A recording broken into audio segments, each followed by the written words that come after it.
आइए दोस्तों, स्वागत है आप सभी का आपके अपने YouTube चैनल ग्रोइंग माइंड्स पर। आशा करते हैं आप सभी अच्छे होंगे। तो आज इस वीडियो में हम अगस्त 2023 पेपर 2 लैंग्वेज 1 हिंदी के 15 पेडागोजी पर बेस्ड क्वेश्चंस की चर्चा करेंगे।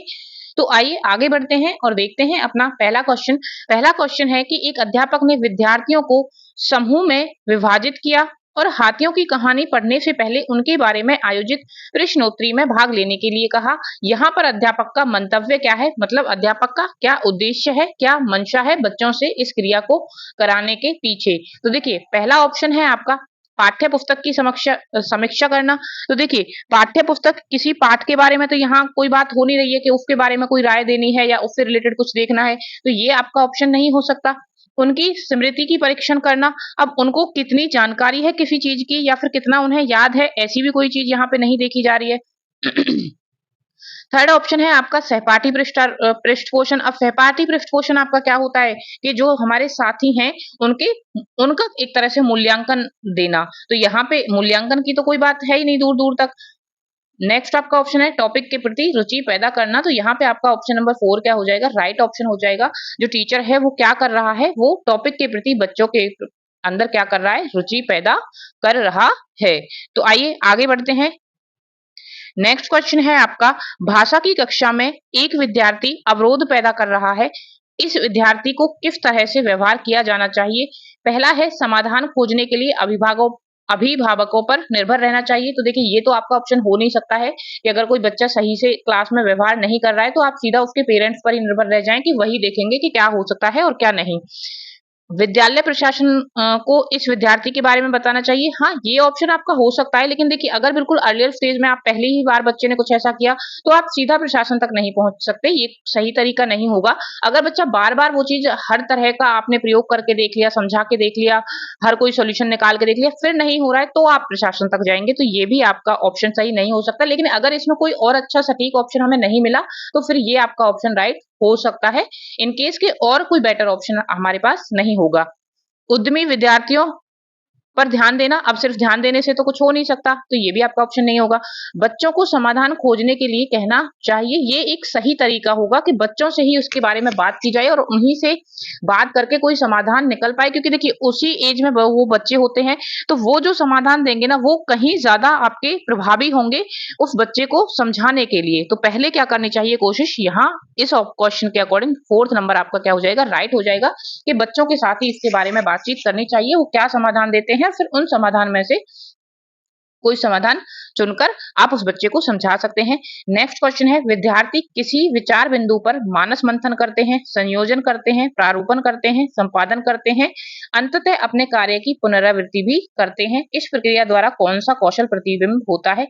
लेखन कौशल, श्रवण कौशल, देखिए आपका writing skills, listening skills, speaking skills और आपकी रीडिंग स्किल्स। भाषा की यही 4 स्किल्स होती है ना आपकी, लिसनिंग, रीडिंग, राइटिंग और आपकी स्पीकिंग। तो यहाँ पे कौन से कौशल की बात हो रही है, देखिए मानस मंथन मतलब विचारों को क्या करते हैं, एक तरह से उनका मंथन करते हैं, सोचते हैं, समझते हैं, उनके बारे में बात करते हैं, फिर उनका संयोजन करते हैं और उनका एक ड्राफ्ट तैयार करते हैं, फिर उनका संपादन करते हैं। तो आपको शायद ये समझ आ रहा होगा कि ये सारी चीजें आपके किसके अंग हैं, ये आपके जो राइटिंग कौशल होता है, लेखन कौशल, उसके आपके हिस्से हैं। आप सभी ये 4 कौशल से वाकिफ होंगे। इनमें से 2 आपके रिसेप्टिव होते हैं और 2 आपके प्रोडक्टिव होते हैं। रिसेप्टिव के अंदर आपका लिसनिंग और रीडिंग आता है, रिसेप्टिव के अंदर लिसनिंग और रीडिंग आता है, और प्रोडक्टिव के अंदर आपका जो 2 रह गए, या तो ये देख लीजिए, या फिर आपका जो राइटिंग होगा और स्पीकिंग होगा वो किसके अंदर आएगा, आपका प्रोडक्टिव के अंदर आएगा। नेक्स्ट देखिए, नेक्स्ट क्वेश्चन को देखते हैं। निम्नलिखित कथनों को पढ़िए और सही विकल्प का चयन कीजिए। पठन और लेखन कौशल प्राथमिक स्तर पर समालोचनात्मक चिंतन में मदद करते हैं। तो हाँ, सही बात है कि जो आपकी रीडिंग और राइटिंग की स्किल्स होती हैं वो आपको क्या करती हैं, एक समालोचनात्मक चिंतन में मदद करते हैं। अब देखिए, यहाँ आपको समालोचनात्मक शब्द का मतलब थोड़ा सा पता होना चाहिए। अगर आपको इस शब्द का मतलब ही नहीं पता होगा तो फिर आपके लिए सही ऑप्शन तक पहुंचना काफी मुश्किल हो जाएगा। समालोचनात्मक होता है कि मान लीजिए आपके सामने कोई सामग्री है पढ़ने के लिए, एक तरह से हम यहीं से समझने की कोशिश करेंगे, तो आप उसका सरलीकरण कर पा रहे हैं, आप उसको समझ पा रहे हैं। तो ठीक है, ये आपको पढ़ना और लिखना कौशल होंगे जो आपको इसमें मदद करेंगे। तो जब आप एक चीज आपके सामने जो है, चाहे कोई टॉपिक लगा लीजिए, कुछ भी लगा लीजिए, आप उससे समझ पा रहे हैं, उसकी जानकारी को अपने अंदर समाहित कर पा रहे हैं, आपको समझ आ रहा है, आप सरलीकरण कर पा रहे हैं भाषा का, तो ये हो गया समालोचनात्मक, कि सिर्फ उस चीज को समझना। इसी के साथ में होता है आपका आलोचनात्मक, जब आप उस चीज के ऊपर प्रश्न भी खड़ा कर पाए, जब आप उसकी आलोचना, निंदा भी कर पाए, एक तरह से कई प्रकार से उसके बारे में सोच पाए एक टॉपिक के बारे में, तो वहां आपकी कौन सी स्किल होती है? आलोचनात्मक स्किल होती है। तो ये होता है आपका समालोचनात्मक और आलोचनात्मक। समालोचनात्मक में सिर्फ ये होगा कि आप जो भाषा होगी, जो टॉपिक होगी, आप उसको देख पाएंगे सटीकता के साथ कि अच्छा ये इसने ये कह रखा है, लेकिन ये क्यों कह रखा है, किस लिए कह रखा है, कैसे कह रखा है, उन चीजों के क्वेश्चन, उन चीजों पे अगर आप क्वेश्चन उठाते हैं तो फिर आपका ये होगा आलोचनात्मक। अब देखिए आगे पढ़ते हैं, तर्क क्या दिया है? समालोचनात्मक चिंतन, पठन और लेखन के उपकौशल है। देखिए ठीक है, आपका पठन और कौशल इसमें मदद तो करेंगे समझने में, लेकिन ये इनके उपकौशल नहीं है। तो आपका ए सही है, लेकिन आर गलत है। अब अपने ऑप्शन में देखिए, ए गलत है परंतु आर सही है, ये नहीं हो सकता। ए सही है परंतु आर गलत है। ऑप्शन नंबर 2 क्या हो जाएगा आपका? राइट ऑप्शन हो जाएगा। नेक्स्ट क्वेश्चन देखिए, भाषाई कौशल सीखने को का सर्वाधिक उपयुक्त तरीका क्या है? समावेशित युक्तियों के माध्यम से, कि क्या करें, जो युक्तियां हैं उन्हें समावेशित करके सीखा जाए, तो ये एक अच्छा ऑप्शन होता है। अब तक आप कई पेपर को सॉल्व कर चुके हैं, तो ये चीजें आपको थोड़ा थोड़ा समझ आने लगी होंगी अगर आप हर एक ऑप्शन को ध्यान से सुनते हुए चलते हैं, उसकी एक्सप्लेनेशन को समझते हैं तो। ठीक है, तो ये हमारा सही आंसर हो सकता है, लेकिन हम बाकी के ऑप्शन को चेक करेंगे पहले। केवल लिखित परीक्षा, देखिए जहां ये शब्द केवल आ जाता है ना, वहां आपका प्रोबेबली 99% वो ऑप्शन आपका ठीक कभी भी नहीं होगा, क्योंकि चाहे कोई भी चीज हो, सिर्फ जब ये सिर्फ ओनली केवल ऐसे शब्द अगर आपको लगे मिलते हैं, तो फिर आप 99% ये अंदाजा लगा सकते हैं कि वहां पे ये ऑप्शन आपके सही नहीं होंगे। नेक्स्ट क्वेश्चन देखिए, नेक्स्ट ऑप्शन देखिए, एक समय पर एक ही कौशल पर, तो ये भी नहीं है। देखिए भाषाई कौशल मतलब, भाषाई कौशल के अंदर कितने कौशल हैं आपके? 4 कौशल हैं। अभी हमने लास्ट क्वेश्चन में बात की, आपका लिसनिंग हो गया, रीडिंग हो गया, लिसनिंग, रीडिंग, राइटिंग और स्पीकिंग। तो ये सारे कौशलों में ही दक्षता होनी चाहिए। इन सारे कौशलों में जब हम भाषा को सीखते हैं, तो इन सभी में निपुणता को सीखते हैं।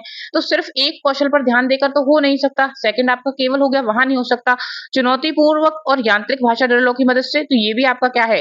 राइट ऑप्शन नहीं हो सकता, क्योंकि सीखने का जो उपयुक्त तरीका होगा वो यहाँ सिर्फ चुनौतीपूर्ण चीजें सामने ली जाए, तो ये आपका सही ऑप्शन नहीं हो सकता है।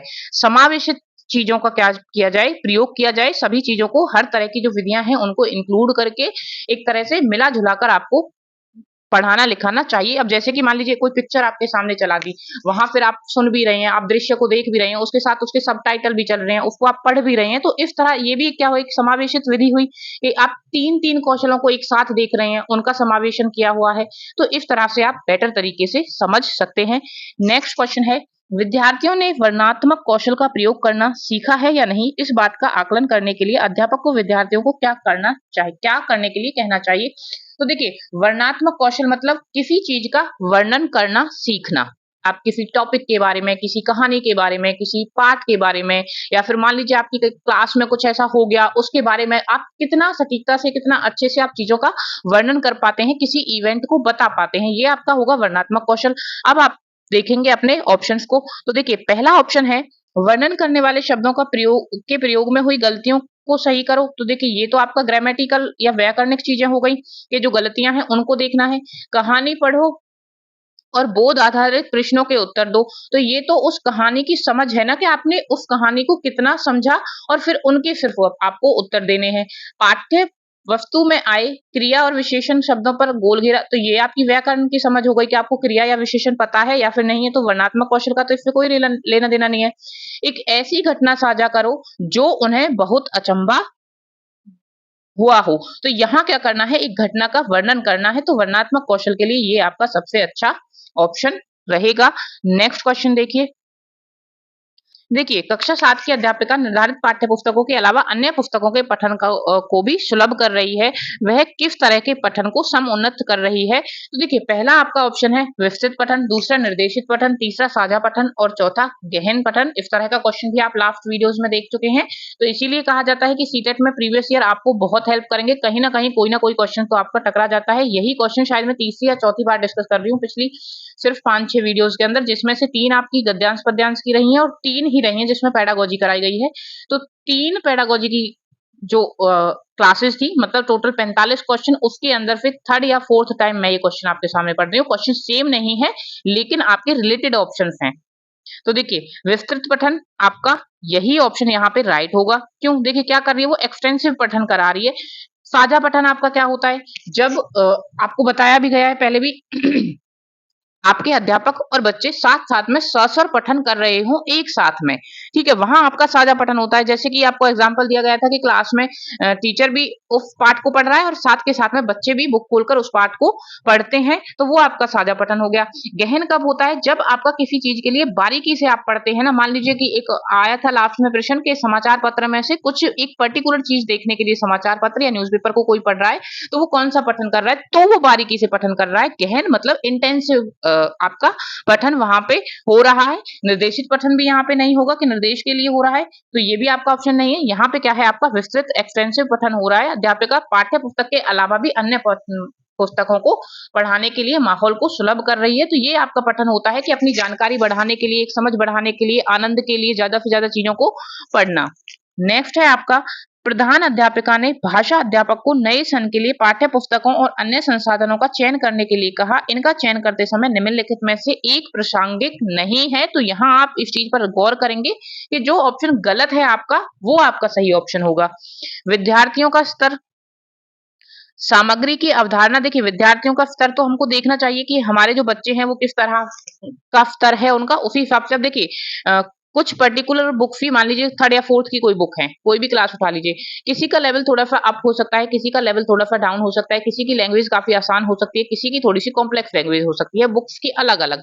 अब देखिए, आपका स्कूल किसी ऐसी जगह है जहां थोड़ा सा बैकवर्ड बैकवर्ड, अब इस चीज को वैसे मत लीजिएगा, बट अभी है कि हमारे यहाँ हर जो लोग हैं या फिर जो भी फैमिलीज हैं, सभी का एक स्तर नहीं है। तो अगर वहां कुछ बैकवर्ड उसके बच्चे आते हैं तो उनका जो लेवल होगा वो थोड़ा सा लोअर होगा, तो उनके अकॉर्डिंग हमको पुस्तकें लेनी चाहिए। ऐसा नहीं है कि हम एक बहुत ही हायर लेवल की पुस्तक को उठा के रख लें और फिर वो बच्चों को क्या कर पाएगी, अच्छे से बच्चे उसको नहीं कर पाएंगे। तो बच्चों का स्तर देखना सही होता है जब आप कोई भी पाठ्य पुस्तक या पाठ्य सामग्री का चयन करेंगे। नेक्स्ट है आपका, सामग्री की अवधारणात्मक जटिलता और गहनता। अब देखिए, ये आपका जरूरी नहीं है कि आप क्या देखें, लेकिन अभी हम बाकी के ऑप्शंस को देखेंगे कि सामग्री जो आपकी है, पाठ्य पुस्तक है, उसकी जो अवधारणा, वो जटिलता या गहनता उसकी कैसी है। बाकी बाकी ऑप्शंस को देखते हैं। ये हो सकता है आपका बच्चों की अधिगम आवश्यकताएं और उन्हें आने वाली, बिल्कुल पक्का देखना पड़ेगा कि बच्चों की जो सीखने की क्षमताएं हैं, आवश्यकताएं हैं, वो कौन सी हैं, कैसी हैं, उसी प्रकार से हम वो का क्या करें, चयन करें। और उनकी भाषा को भी हमें जानना होगा। पुस्तकों और संसाधनों की अनुकूलता। अब ये चीज भी है, देखिए, संसाधन और पुस्तकों की अनुकूलता भी आपकी होनी चाहिए ना, कि वो कितनी अनुकूल हैं आपके पर्यावरण के अकॉर्डिंग, बच्चों की समझ के अकॉर्डिंग, हर चीज के अकॉर्डिंग जो संसाधन है या पुस्तकें हैं वो कितनी अनुकूलता के साथ फिट होती हैं उस वातावरण में। तो ये चीज भी आपको देखनी होगी। तो यहाँ पे आपका सामग्री की अवधारणात्मक जटिलता या गहनता क्या हो जाएगा, राइट ऑप्शन हो जाएगा। नेक्स्ट क्वेश्चन देखिए, अध्यापक ने शिक्षार्थियों द्वारा भाषा सामग्री के प्रयोग का निरीक्षण करने के लिए मानदंड निर्धारित किए। सामग्री का प्रयोग का निरीक्षण करने के लिए कौन सा मानदंड सर्वाधिक रूप से उपयुक्त, ये महत्वपूर्ण और सहायक है। अवलोकन, पृष्ठपोषण और लिखित रिपोर्ट, चेकलिस्ट, पूर्वानुमान और अधिगम प्रतिबल, उपयोग, दोहराव और अभिव्यक्ति, सामग्री की उपलब्धता, तैयारी और अभ्यास। तो देखिए क्या कह रहा है कि शिक्षार्थियों द्वारा भाषा सामग्री के प्रयोग का निरीक्षण करने के लिए मानदंड निर्धारित करने हैं, कि भाषा जो सामग्री है उसका जो बच्चे हैं वो प्रयोग किस प्रकार से कर सकते हैं, उसके लिए मानदंड हमें क्या करने हैं, निर्धारित करने हैं। तो देखिए यहाँ आपका पहला ऑप्शन क्या कहता है, तो देखिए यहाँ पे आपका ऑप्शन नंबर 3, उपयोग, दोहराव और अभिव्यक्ति क्या हो जाएगा, आपका राइट आंसर हो जाएगा।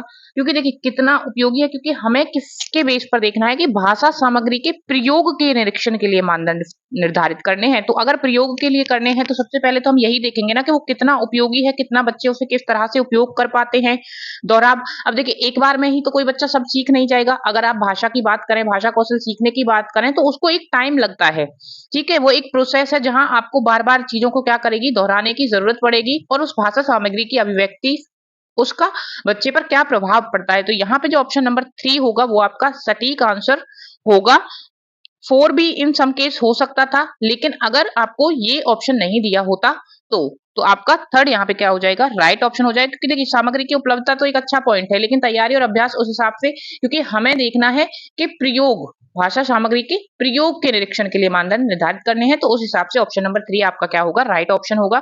नेक्स्ट है आपका, एक अध्यापक ने कक्षा 6 के विद्यार्थियों को कैप्शन के साथ एक फिल्म दिखाई। यह फिल्म पाठ्य पुस्तक के एक अध्याय पर आधारित थी। कैप्शन के साथ दिखाई जा रही फिल्म किस बात के लिए प्रोत्साहित करती है? तो देखिए इस तरह की और फिल्में देखने के लिए विद्यार्थियों को, देखिए तो ये तो कोई भी मोटिव हो नहीं सकता, आप नॉर्मली भी इस चीज को समझ सकते हैं।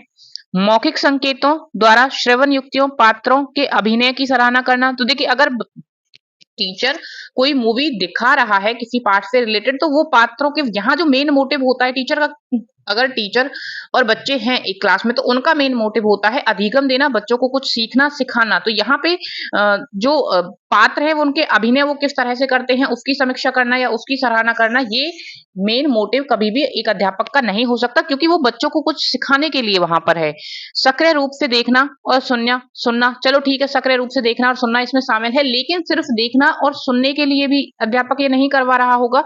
तो श्रवण युक्तियां, सक्रिय रूप से देखना और विद्यार्थियों की भाषा को प्रमाणिक सामग्री का प्रयोग करने के लिए प्रोत्साहित करना, यहाँ पे क्या होगा, आपका राइट ऑप्शन हो जाएगा। ये अगर आपको नहीं भी समझ आता है तो आप इलेमिनेशन के थ्रू भी इन ऑप्शंस को इलिमिनेट कर सकते हैं, क्योंकि देखिए ना तो सिर्फ कभी भी फिल्में देखने के लिए प्रोत्साहित किया जाएगा, ना ही टीचर का ये उद्देश्य नहीं हो सकता कि वो जो उसमें जो पात्र हैं, एक्टर हैं, एक्ट्रेस हैं, वो किस तरह से अभिनय करते हैं उस चीज की समीक्षा करना टीचर का उद्देश्य नहीं हो सकता है। क्योंकि टीचर और एक स्टूडेंट का रिलेशन होता है कि वो क्या करे, बच्चों के अंदर किसी कौशल को विकसित करे, उन्हें कुछ सिखाए, इसके लिए टीचर होता है। तो यहाँ पे आपका ऑप्शन नंबर 4 क्या हो जाएगा, राइट ऑप्शन हो जाएगा। नेक्स्ट क्वेश्चन देखिए आपका, निम्नलिखित कथनों को पढ़िए और सही विकल्प का चयन कीजिए। अपने प्रारंभिक बाल्यावस्था में एक बच्चा संज्ञा की अपेक्षा क्रियाओं पर अधिक प्रयोग करता है और व्याकरणिक नियमों की अनदेखी करता है। तो ये आपका एकदम करेक्ट कथन है कि जो बच्चा जब छोटा होता है ना, तो उसके अंदर क्या होता है, उसकी जो वोकेबलरी होती है वो उतनी सशक्त नहीं होती है, उसे शब्दों के अर्थ उतना नहीं पता होते हैं, तो वो क्रियाओं पर ही ज्यादा आधारित होता है, वर्ब पर ही ज्यादा आधारित होता है और व्याकरण का वो इतना ज्यादा ध्यान नहीं रखता है। तो सही बात है। नेक्स्ट है, उनकी शब्द संपदा बहुत सीमित होती है। यहाँ शब्द संपदा सीमित होने का यही मतलब है कि शब्दों का एक तरह से सही अर्थ में प्रयोग करना। तो शब्दों के सही अर्थ या वोकेबलरी उनकी उतनी स्ट्रांग नहीं होती है उस टाइम पर। तो ये भी क्या है, अब वो क्यों ज्यादा वर्ब पर रहता है आधारित, क्योंकि उसकी शब्द क्षमता अच्छी नहीं होती है। तो ए सही है और आर उसके लिए करेक्ट एक्सप्लेनेशन है। तो वही ऑप्शन हम देखेंगे, ए और आर दोनों सही हैं और आर ए की सही व्याख्या है। ऑप्शन नंबर 2 आपका क्या हो जाएगा, राइट ऑप्शन हो जाएगा। नेक्स्ट क्वेश्चन देखिए, एक बालिका अपनी भाषा कक्षा का अनुभव माँ के साथ साझा करती है और कहती है कि कभी कभी हम अपनी आंखें बंद करते हैं और हमें अध्यापिका अपने बस्ते में से कुछ निकालने के लिए कहती है, फिर हम उस बारे में, वस्तु के बारे में बताना हमको होता है। यह सीखने में मुझे बहुत अच्छा तरीका लगता है। अब देखिए कब बच्चे को अच्छा लग रहा है, जब वो कहीं ना कहीं शारीरिक तौर पर इन्वॉल्व है उस सीखने की क्रिया में, वो आंखें बंद करता है, अपने हाथों से कुछ निकालता है, फिर उस चीज के बारे में वर्णन करता है। तो उसी हिसाब से हम अपना ऑप्शन देखेंगे। बच्चे की यह टिप्पणी अधिगम के बारे में बच्चे की किस प्राथमिकता की ओर संकेत करती है? तो जब बच्चा सक्रिय रूप से पार्ट ले रहा है एक तरह से। जब मैं देखकर नकल करती हूँ, हो ही नहीं सकता, आगे पढ़ने की भी जरूरत नहीं है। जब मैं देखती हूँ तो भाषा प्रयोग अच्छी, देखने वाली तो यहाँ बात ही नहीं हो रही थी क्योंकि आंखें बंद करके बता रही थी वो वैसे भी। जब मैं सुनती हूँ, अब सुनना वाला भी कुछ नहीं है यहाँ पे। जब मैं कुछ करती हूँ, सक्रिय होती हूँ, शारीरिक तौर पे किसी चीज में, एक्टिविटी में पार्ट लेती हूँ, तो मुझे भाषा प्रयोग अच्छी तरह से मैं याद कर लेती हूँ। ऑप्शन नंबर 4 आपका क्या हो जाएगा यहाँ पे, राइट ऑप्शन आपका हो जाएगा। नेक्स्ट देखिए, शिक्षार्थी क्या करती है उस उदाहरण को पढ़ें और उदाहरण से मेल खाती हुई युक्ति का चयन कीजिए। यदि मुझे किसी का अर्थ समझ में नहीं आता तो मैं देखने का प्रयास करती हूँ। एक शिक्षिका ये कह रही है कि मैं, अगर मुझे कोई अर्थ देखने, मतलब मुझे किसी शब्द का अर्थ नहीं पता होता है तो मैं क्या कर लेती हूँ, मैं उसे देखने का, समझने का प्रयास करती हूँ, जानने का। तो देखिए अब ये समझना है कि ये नीचे किससे मेल खा रहा है। उसके मस्तिष्क की भ्रमित स्थिति है? नहीं। विन्यास पर ध्यान देना। देखिए विन्यास का अर्थ होता है आपका शब्दों का संयोजन या वाक्य की संरचना। तो यहाँ पे वो उस चीज पर जोर नहीं दे रही है, वो क्या कर रही है, जिस चीज का अर्थ उसे समझ में नहीं आ रहा है ना, तो उस अर्थ को कहीं से देख रही है। अभ्यास के लिए अवसर, तो अभ्यास के लिए अवसर भी नहीं है। संदर्भ सामग्री की मदद लेना, जिस सामग्री से वह अर्थ वो देख सकती है, उस सामग्री की मदद लेकर वह जो अर्थ उसको समझ नहीं आ रहा है उस अर्थ को देख रही है। तो यही आपका राइट ऑप्शन हो जाएगा। नैदानिक परीक्षणों का प्रयोग किसके आकलन के लिए किया जाता है? शिक्षार्थियों की उपलब्धियों में क्रम से श्रेणीबद्ध करना, शिक्षार्थियों के भाषा के मजबूत और कमजोर बिंदु। तो ऑप्शन नंबर 2 यहाँ पे क्या होगा आपका राइट होगा। अभी बात करते हैं क्यों।